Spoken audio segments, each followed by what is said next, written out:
Hi, this is Rob Warlow from Business Loan Services and welcome to our Friday Business Finance Bulletin. If it's your first visit, as always, welcome and welcome back if you've been with us before.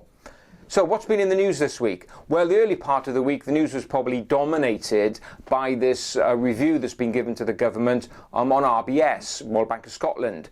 A review's been done and levelling an accusation that post-credit crunch, one of the things RBS was doing was pushing potentially profitable businesses to the wall in order that one of its subsidiaries could grab the asset or the security that was given at a very low price. Now clearly this story's got a bit longer to run and more information will come out about this allegation. But one interesting thing that came out of it, I was listening to a BBC Radio 4 programme, the Today programme, when Mike Cherry from the Federation for Small Businesses was talking about this piece of news. Basically he was saying, do you know what, we need to draw a line in the sand and move on. He said, we now need to be more focused on making sure that banks are supporting businesses growing forward. And he said there's evidence that banks are listening and being a lot more proactive. So it's certainly an interesting view. Looking further about this idea of positive news, the government this week released some statistics around the Enterprise Finance Guarantee Scheme and more importantly, the usage of it. Now, the Enterprise Finance Guarantee Scheme, or EFG, was a scheme brought out by the government at the beginning of the credit crunch. Essentially, it would realise that there were banks out there perhaps wanting to lend money, but the one thing that stopped them saying yes and handing over the cheque was the lack of security being given by the business or the business owner. So the government said, hey, Mr. Bank, we realise you're a bit reluctant here, so here's what we'll do. We will give you a guarantee, government guarantee, for 75% of the balance of the loan.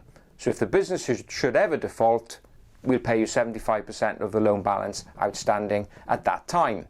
So it's a great little scheme. But to be honest, the banks really didn't grab hold of it and run with it too well. And at the beginning there was a great surge, but slowly over time the usage of the scheme just gradually declined.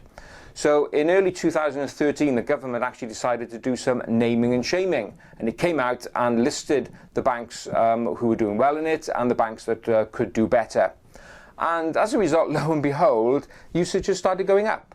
And the latest figures for quarter 3 showed that in that third quarter, £111 million of EFG loans had been offered compared to £96 million in the previous quarter. So some early signs of a gradual increase in usage. If you want to know more about the EFG scheme, I've included a link along here. Go and have a look at that. It's a great little scheme if you're lacking in security.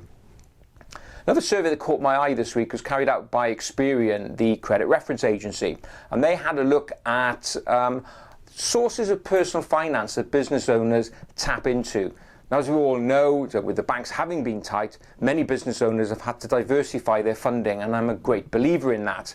Experian took a look at, say, the personal sources that people tap into, and they found that about a quarter of business owners used some element of personal funding to either start or expand their business. Now, of those quarter, interestingly, about a third had drawn a mortgage on their house in order to provide capital or growth finance. So personal mortgages taken and injected in the business. But interestingly, the survey found that 47% of business owners also used credit cards. Now, credit cards do have their place for short-term cash flow funding, and that's the key, short-term. You know, the thing with credit cards, when you borrow on them, you know, the debt just never ever seems to go away. So if you're going to use credit cards to plug short-term cash flow gaps, be very, very disciplined and make sure that you pay back as soon as you can in order to ensure that that debt just does not hang around. Now, I'm a great believer in diversifying your sources of funding, so obviously tapping into the personal bank account, your personal piggy bank, is a great way of doing that, so you're not beholden to a bank or any particular financial institution in any way. So, interesting survey there. So, get those credit cards out, perhaps, but keep a very, very close eye on them. So what's my tip for this week? Well, my tip has actually been provided by an external source, the Federation of Small Businesses again, and the UK Crowdfunding Association. Now, they came out with a great list of 5 tips if you're looking to raise money through crowdfunding. So here are these great tips. Tip number 1 is prepare a business plan. Now, that shouldn't come as a surprise. I've talked in previous blogs and videos about the importance of putting a business plan together, and it's exactly the same when it comes to raising money through crowdfunding as it is with banks. Potential investors want to understand what your plan is, what your ideas for the business are all about. Tip number 2 is prepare a compelling pitch. So it's not just about putting the business plan together. You've got to sell your idea. Now, you may want to create a video, for example, which backs up the business plan as well, but it's all about really making the individual want to get their checkbook out and write that £50, £100 check to you to help you get your fundraise off the ground. The next tip then is about making sure that you identify the clear market potential. Again, it's all very well you thinking that there's a market out there, but you've got to demonstrate that. You've got to show for the investor that there are people out there wanting to buy the product, also that there's a good return for them, and also that you've got a good team behind you to help deliver on that as well. Tip number 4, well, that's all about promoting your pitch. Now, all the crowdfunding sites, they do have their own bank of investors and mailing lists when they will push it out for you. But if your pitch is going to really fly, well, it's down to you. Get in touch with suppliers, customers, friends and family. Tell everybody about what you are doing and how you need help and support. And the last tip number 5, is about being realistic. Great aiming for the stars, but make sure there's an element of reality in what you're doing.